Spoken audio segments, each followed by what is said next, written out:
বন্ধুরা, চলে এসেছি একটা নিরামিষ রেসিপি নিয়ে। এটা রুটি, লুচি, পরোটা কিংবা খিচুড়ির সাথে খেতেও খুব ভালো লাগে। তাহলে আজ দেখে নিই আমি কি রান্না করব। আজ বানাচ্ছি ভাজা মশলার আলুর দম। সেটা করতে কি কি লাগবে দেখি। প্রথমে লাগবে কিছু গোটা মশলা, যেমন হাফ চা চামচ গোটা ধনে, হাফ চা চামচ গোটা জিরে, হাফ চা চামচ মৌরি, একটা শুকনো লঙ্কা, একটা তেজপাতা, লবঙ্গ, এলাচ, অল্প দারুচিনি।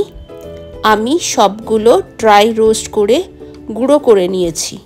আর নিয়েছি আদা বাটা আর টমেটো পেস্ট, নুন স্বাদ অনুযায়ী আর চিনি, হলুদ গুঁড়ো, কাশ্মীরি লাল মির্চ, চেরা কাঁচা লঙ্কা। আলুগুলোকে সেদ্ধ করে খোসা ছাড়িয়ে হাফ করে নিয়েছি আর একটা ফর্কের সাহায্যে ফুটো ফুটো করে নিয়েছে যাতে মশলাগুলো ঢোকে। আলুর কোয়ান্টিটির ওপর মশলাগুলো নিতে হবে। এবার রান্নাটা শুরু করা যাক। রান্নাটা হবে সর্ষের তেলে।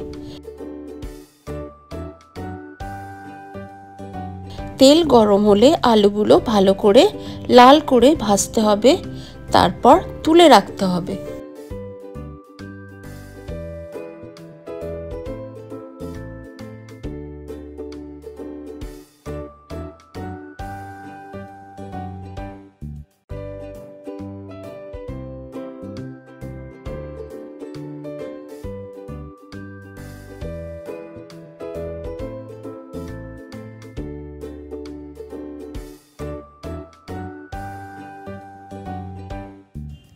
আবার আর একটু তেল দিয়ে আদা বাটা দিতে হবে।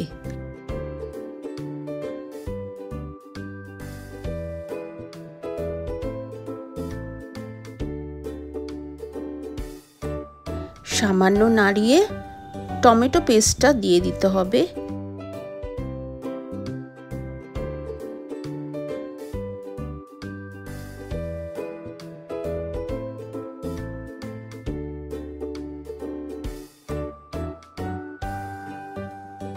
ভালো করে কষাতে হবে।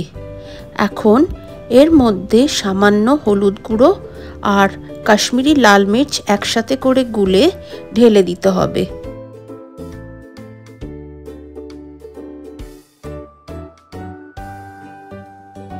অল্প অল্প জল দিয়ে কষাতে হবে। কষাতে কষাতে যখন তেল ছেড়ে আসবে, সেদ্ধ আলুগুলো দিয়ে দিতে হবে।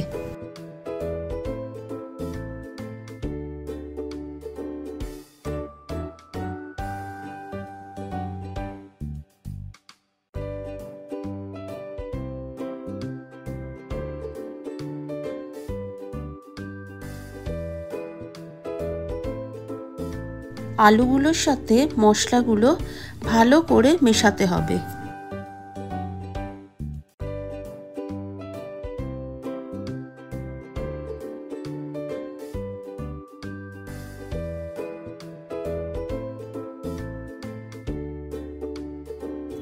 এখন ভাজা মশলা যেটা করে রেখেছি ওটাকেও দিয়ে দিতে হবে। যেহেতু এটা শুকনো শুকনো হয়ে গেছে, সেহেতু আমি একটু জল দিয়ে ভালো করে নাড়াচ্ছি। এবার ভালো করে কষাতে হবে। তবে যদি মনে হয় জিনিসটা খুব ড্রাই হয়ে গেছে, তাহলে গরম জল অ্যাড করা যেতে পারে। আপনারা যেমন গ্রেভি চান সেরকম মাপের জল দেবেন, তবে এটা একটু মাখো মাখোই হয়। আমি নুনটা দিয়ে ভালো করে নাড়িয়ে তারপর জল দিয়ে দিয়েছি।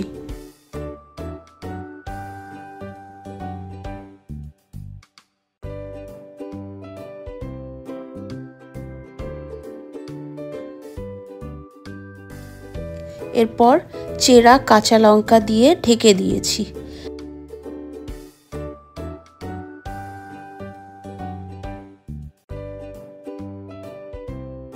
ঠিক 5 মিনিট পর এসে ঢাকনা খুলে অল্প চিনি দিয়ে দিয়েছি। নিরামিষ রান্না মিষ্টি মিষ্টি হলে ভালোই লাগে। রান্নাটা এখানেই কমপ্লিট। এটা রেডি টু বি সার্ভড। এটা অবশ্যই করে বাড়িতে বানাবেন আর আমাকে কমেন্ট করে জানাবেন কেমন লাগলো। নতুন বন্ধুরা সাবস্ক্রাইব করতে ভুলবেন না কিন্তু। ফিরে আসব অন্য কোনো রেসিপি নিয়ে। আমার চ্যানেলে আরও দুটো দারুণ স্বাদের আলুর দমের রেসিপি আছে, একটা আমিষ আর অন্যটা নিরামিষ। লিঙ্কটা দেওয়া থাকবে, আপনারা অবশ্যই দেখবেন প্লিজ। নমস্কার।